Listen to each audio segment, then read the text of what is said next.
Hi எல்லாருக்கும் வணக்கம். நம்ம இன்றைக்கி என்ன பார்க்க போகிறோம் அப்படின்னு பார்த்தீங்கன்னா 6th ஸ்டாண்டர்ட் ஃபஸ்ட்டு டேர்மில் இருக்கக்கூடிய இயல் 1ல் உள்ள வளர்தமிழ் அப்படிங்கிற ஒரு டாப்பிக்கில் உள்ள புக் பேக் கொஷின்ஸ் தான் பார்க்க போகிறோம். வாங்க பார்க்கலாம். சரியான விடையை தேர்ந்தெடுத்து எழுதுங்க. தொன்மை என்னும் சொல்லின் பொருள் பழமை. தொன்மைனா மிகவும் பழமையானது. தமிழ் மொழியை தொன்மையான மொழி அப்படின்னு சொல்லியிருப்பாங்க. தொன்மை அப்படின்னா மிகவும் பழமையானது, அதனால் பழமை. இடப்புறம் என்னும் சொல்லை பிரித்து எழுத கிடைப்பது இடம் கூட்டல் புறம்.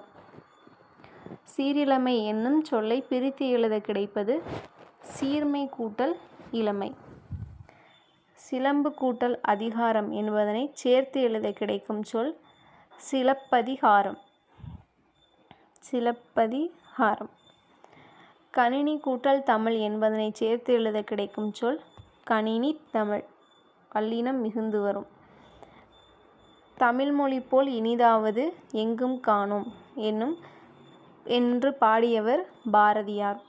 வளர்தமிழில் 2 பாடல்கள் இருக்கும்.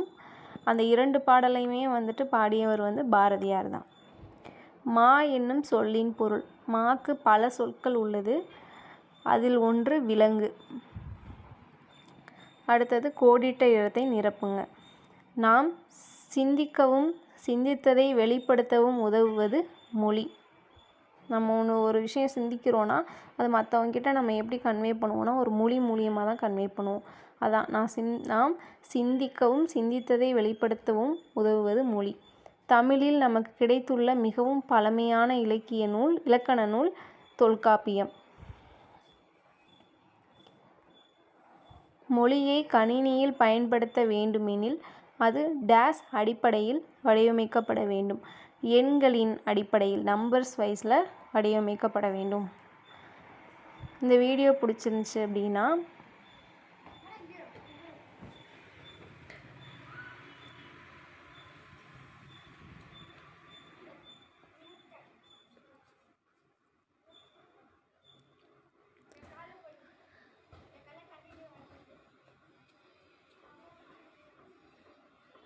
வளர்தமிழுக்குன்னு தனியாக ஒரு வீடியோ போட்டிருக்கோம். அந்த வீடியோக்கான லிங்க் டிஸ்கிரிப்ஷனில் கொடுக்குறேன். ஓப்பன் பண்ணி பாருங்கள். தேங்க்யூ.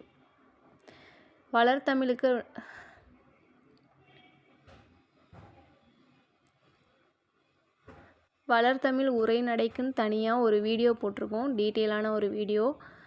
அந்த வீடியோ வேணும் அப்படின்னா டிஸ்கிரிப்ஷனில் லிங்க் கொடுக்குறேன். ஓப்பன் பண்ணி பாருங்கள். தேங்க்யூ.